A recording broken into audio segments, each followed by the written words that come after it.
बिस्मिल्लाहिर्रहमानिर्रहीम। अस्सलामु अलैकुम dear students, how are you. आज हम बायोलॉजी के हवाले से लास्ट टॉपिक डिस्कस कर रहे हैं। Chapter number 2, solving biological problem. Solving biological problem, उसका लास्ट टॉपिक है data analysis. Data analysis, data को कैसे एनालिसिस करते हैं। प्रीवियस लेक्चर में हमने पढ़ा था डाटा को ऑर्गेनाइज करते हैं। डाटा क्या होता है? इंफॉर्मेशन डिफरेंट फॉर्म में होती है, नेम्स, वैल्यूज। फिर इसको डेटा को ऑर्गेनाइज करते हैं, तरतीब कैसे लगाते हैं। तो डाटा को ऑर्गेनाइज करना ये बायोलॉजिस्ट के लिए इम्पोर्टेंट होता है। किसके लिए इम्पोर्टेंट होता है? To ensure the quality of the data, to ensure the quality of the experiment. Experiment की जो क्वालिटी है उसको इंश्योर करने के लिए, यकीनी बनाने के लिए डाटा को एनालिसिस ऑर्गेनाइज करना ज़रूरी होता है। तो डाटा को जो हम ऑर्गेनाइज करते हैं उसके डिफरेंट फॉर्मेट्स हैं, और वो ग्राफिक्स में, मैप्स में, टेबल में, फ्लो चार्ट्स में। तो ये डिफरेंट फॉर्मेट्स है, डिफरेंट किस्म की इसकी शक्लें हैं जिसमें डेटा को मुख्तलिफ सूरतों में हम उसको तरतीब देते हैं। आगे नेक्स्ट टॉपिक है हमारा डाटा एनालिसिस।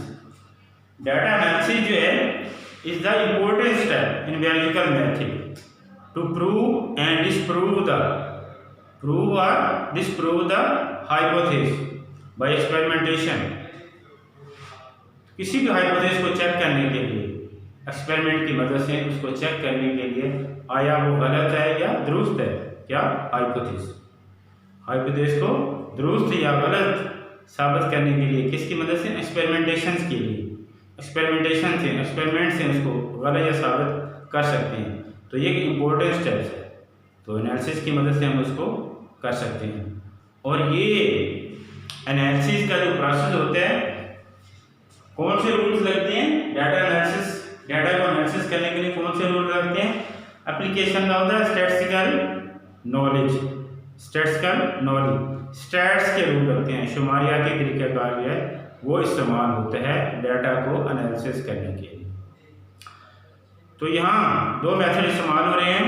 एक मेथड है first of all ratio and proportion. Ratio and proportion, ये दो स्टैटिस्टिकल टेक्निक्स जो हैं, मेथड जो हैं, नॉलेज जो हैं, जो डाटा को एनालिसिस करने में इस्तेमाल हो रहे हैं। रेशियो और प्रोपोर्शन, यहाँ आम सिंपल से क्वेश्चन है जो आपने छोटी क्लासों के अंदर किए हुए हैं और आपको सारा उस चीज़ का ऑलरेडी इल्म है।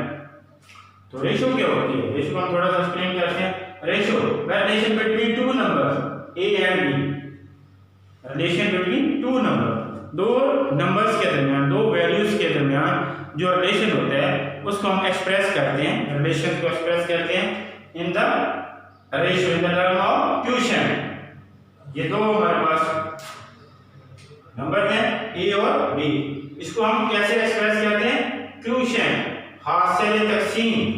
यानी जैसे हम तकसीम का डिवीजन को क्वेश्चन करते हैं तो उसका जो हमें हासिल होता है तो उसको ए ओवर बी की सूरत में, ए ओवर बी की सूरत में हम उसको शो करते हैं। किसमें शो करते हैं? Relation between two number A और बी, या दो वैल्यूज, तो उसको हम एक्सप्रेस करते हैं इन टर्म ऑफ क्वोशिएंट, हासिल तकसीम जिसको हम बोलते हैं। यानी तकसीम के बाद हमें आंसर हासिल होता है, तो इसको क्या बोलते हैं? A over b. It is also ratio one number to other. तो इसमें एक नंबर जो है दूसरे नंबर का, एक वैल्यू दूसरे वैल्यू की क्या है? रेशियो। और इसको हम किस तरह शो करते हैं? इसको putting the value division, division का मार्क्स भी यूज करते हैं और कॉलम का मार्क्स, ये दो मार्क्स यूज करते हैं। डिवीजन का और कॉलम का, ये दो मार्क्स रेशियो को शो करने के लिए, रेशियो को शो करने के लिए, उसको एक्सप्रेस करने के लिए, इसका इजहार करने के लिए, उसको शो करने के लिए तो दो मार्क्स इस्तेमाल करते हैं। एक डिवीजन का मार्क्स इस्तेमाल करते हैं और एक कॉलम का मार्क्स इस्तेमाल करते हैं। किसको? रेशियो को। रेशियो बिटवीन टू नंबर्स और टू वैल्यूज, दो वैल्यू के दरमियान जो रिलेशन है उसको शो करने के लिए तो हम क्वोशिएंट का हासिल तकसीम जो है ना, पुटिंग द वैल्यू यूज करते हैं a over B, A over B, इसको यूज करते हैं। मैथ के अंदर आपको बताया। तो इसको मार्क्स जो यूज करते हैं रेशियो के लिए, डिवीजन का मार्क्स भी इस्तेमाल करते हैं और कॉलम का मार्क्स भी इस्तेमाल करते हैं। मिसाल के तौर पर हम इसके एग्जांपल लेते हैं। एग्जांपल आप लेते हैं, रेशियो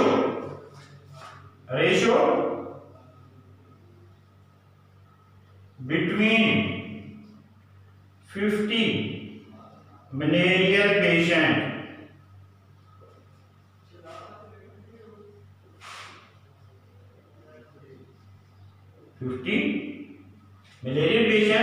and 150 normal person।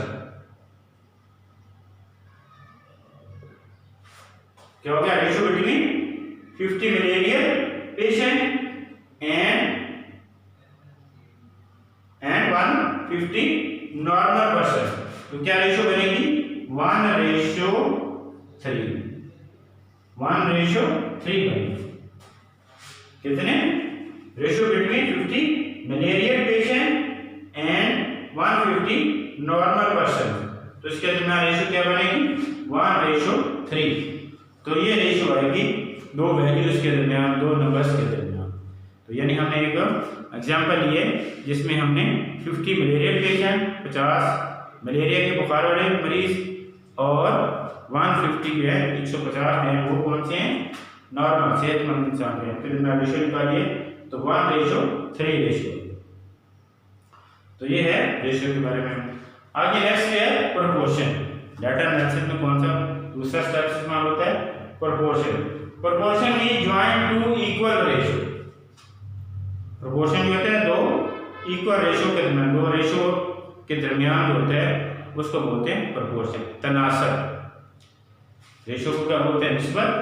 और प्रोपोर्शन को क्या बोलते हैं? तनासब। यानी दो रेशियो के दरमियान जो है उसका रिलेशन जो है उसको क्या करते हैं? उसको ज्वाइन करने के लिए हम क्या करते हैं? प्रोपोर्शन यूज करते हैं। By the sign of equality, by the sign of equality यानी इक्वल का निशान जो है, इक्वल का जो मास है वो यूज करते हैं दो रेशियो के दरमियान।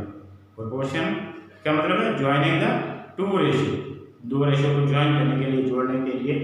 तो by the sign of equality का मास उसमें यूज करते हैं इसको प्रोपोर्शन को शोज करने के लिए। मिसाल के तौर पर ये एग्जांपल दी हुई है इसमें A/B is equal to C/B। A/B is equal to C/B। तो ये है इक्वलिटी का इक्वल का मास। प्रोपोर्शन के नाम से एक्सप्रेस A/B प्रोपोर्शन C/B। इस तरह भी इसको शो करते हैं और इस तरह भी शो करते हैं। प्रोपोर्शन को इस तरह भी शो करते हैं और ये नीचे A/B प्रोपोर्शन C/B इस तरह भी शो करते हैं, इस तरह भी शो करते हैं। तो इस तरह प्रोपोर्शन को शो करने के लिए, एक्सप्रेस करने के लिए, उसका इजहार करने के लिए तो ये दो टेक्निक्स यूज करते हैं। A/B is equal to C/B और it also express in the A/B proportion. ये 4 कॉलम के निशान है, 2 कॉलम के निशान लिखे हैं, 4 डॉट्स हैं, C/D इस तरह शो करते हैं। तो इसके एग्जांपल में हम लेते हैं when there is perform an experiment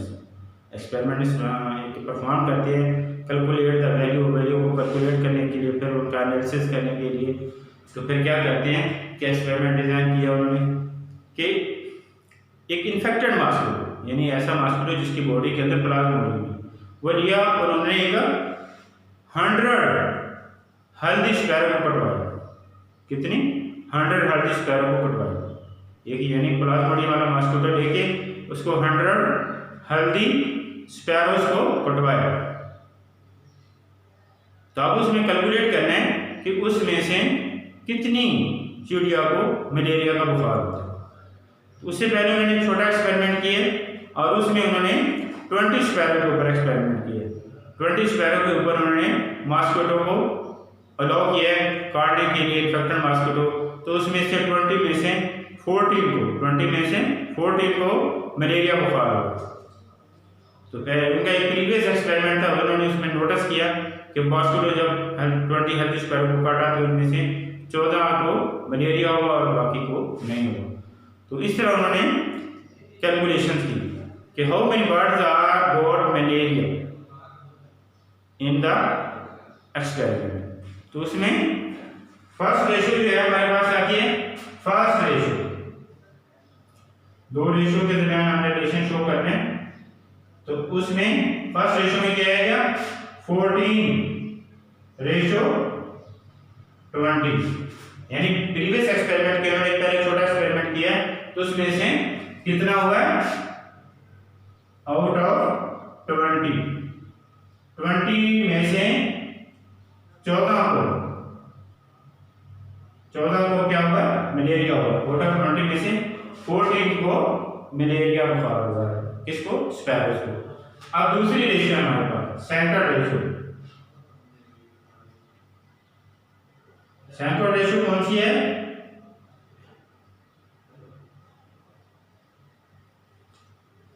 out of 100 how many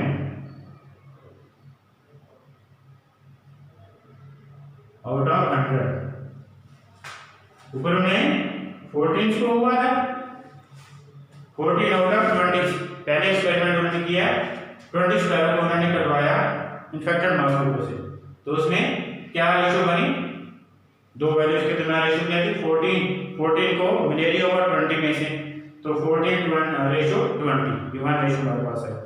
अब दूसरी है सेकंड रेशियो है तो उसमें ये रेशियो जो हमें ना मालूम है वो हमने मालूम करनी कि 100 में से कितने को होगा 100 में से कितने को होगा तो प्रोपोर्शन के अंदर अगर तीन वैल्यू मालूम हो तो चौथे को हम फोर्थ को हम कैलकुलेट करते हैं तो उसको जो है नामून होते हैं उसको हम किससे शो करते हैं x से किससे शो करते हैं x से तो x हमें मालूम करना है। अब 100 में से हाउ मेनी आउट ऑफ 100 में से कितने को मलेरिया बुखार होगा ये दूसरा एक्सपेरिमेंट करना है। प्रीवियस एक्सपेरिमेंट में 20 में से 14 को होगा और अभी हम नेक्स्ट एक्सपेरिमेंट कर रहे हैं उसमें से 100 में से कितने को होगा इस तरतीब से। तो इसको हम प्रोपोर्शन की सूरत में कैसे शो करेंगे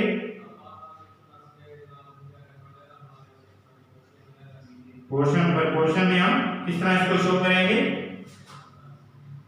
14:20 proportion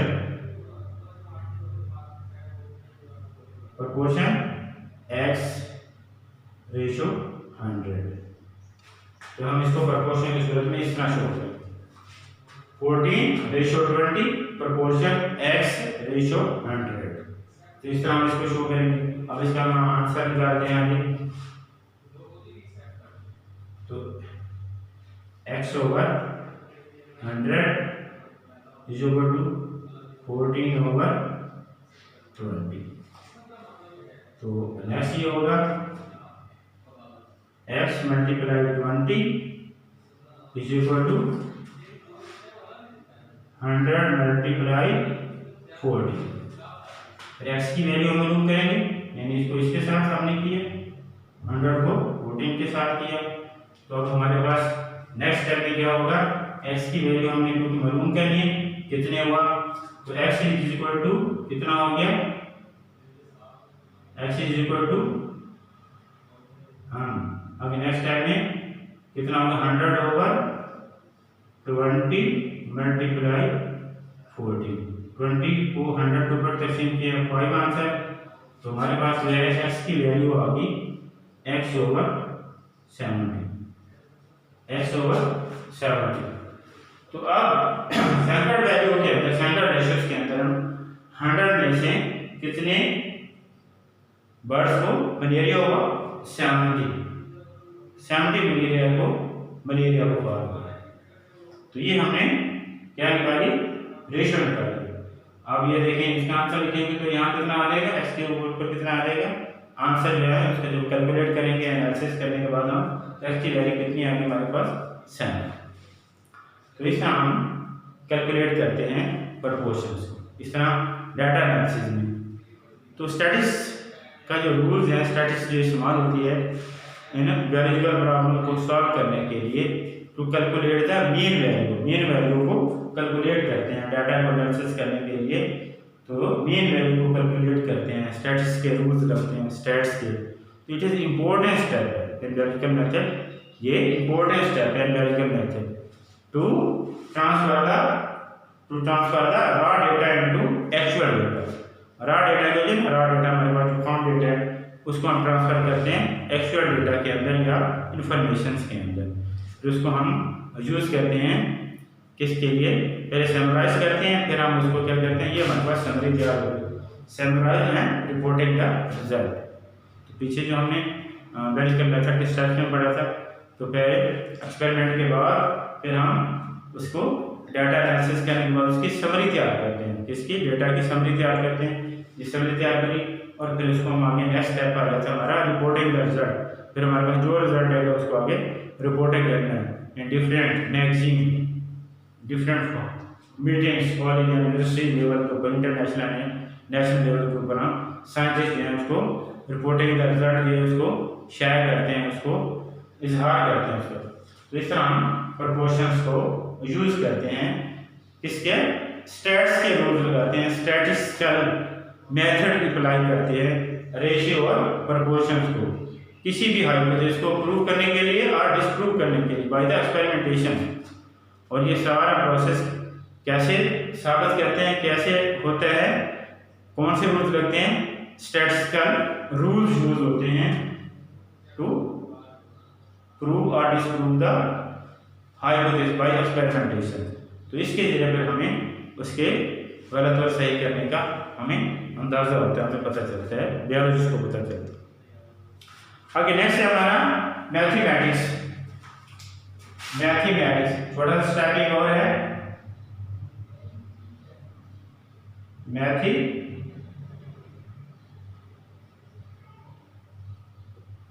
is integral part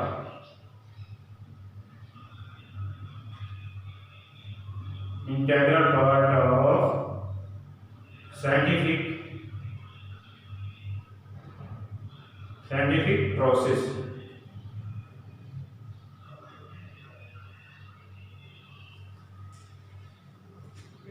scientific process के अंदर मैथमेटिक्स जो है इंटीग्रल पार्ट है। Integral part very important part जो है मैथ का, यानी साइंटिफिक रिसर्च के अंदर, साइंटिफिक प्रोसेस के अंदर मैथ का भी इस्तेमाल होता है। तो in solve the variable problem, solve the variable problem, the knowledge of the mathematics also used. Variable problem को हल करने के लिए मैथमेटिक्स का नॉलेज भी इस्तेमाल होता है। कौन सा नॉलेज इस्तेमाल होता है? मैथमेटिक्स का नॉलेज भी इस्तेमाल होता है। तो डिफरेंट किस्म के जो हमारे वेरिएबल प्रॉब्लम है उसको हल करने के लिए मैथमेटिक्स की टेक्निक इस्तेमाल होती है, मैथ के असूल इस्तेमाल होते हैं, मैथ की नॉलेज इस्तेमाल होता है। तो उसमें कौन कौन से हैं? First of all finding gene, gene को फाइंड करने के लिए, protein structure,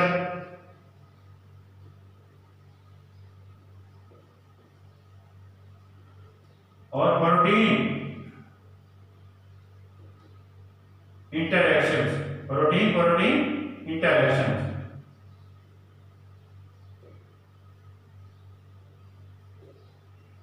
protein interaction to find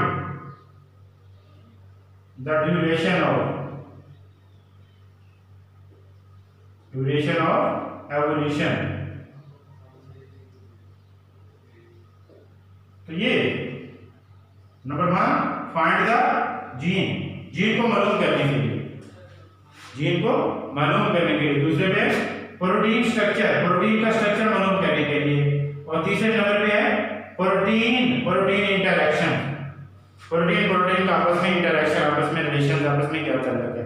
और फोर्थ नंबर पे है to find the duration of evolution का दौरानिया मालूम करने के लिए कि कितने सालों के बाद जानवरों के अंदर एवोल्यूशन होती है, इर्तिका होता है, डेवलपमेंट होती है। तो ये मुख्तलिफ किस्म के जो है वेरिएबल प्रॉब्लम है जिसमें मैथ का नॉलेज इस्तेमाल होता है। किसका इस्तेमाल होता है? मैथ का नॉलेज इस्तेमाल होता है। ये मुख्तलिफ किस्म के वेरिएबल प्रॉब्लम यहाँ मैंने शो किए, तो इनको मालूम करिए। मैथ की तरह नॉलेज इस्तेमाल होता है, मैथमेटिक्स नॉलेज इस्तेमाल होता है to find the different variable problem को हल करने के लिए, उनका सॉल्विंग प्रोसेस करने के लिए। तो मैथ के रूल्स हैं वो इस्तेमाल होते हैं। एक शॉर्ट क्वेश्चन और है, बायोइन्फॉर्मेटिक्स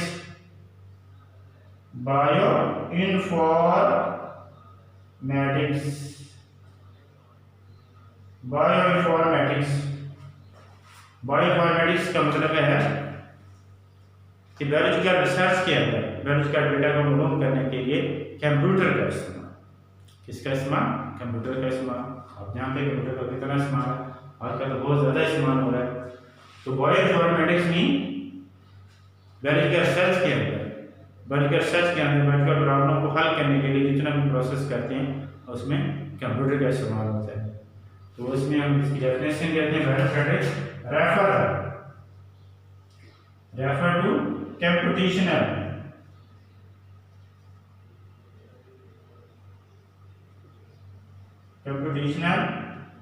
एंड स्टैटिस्टिकल techniques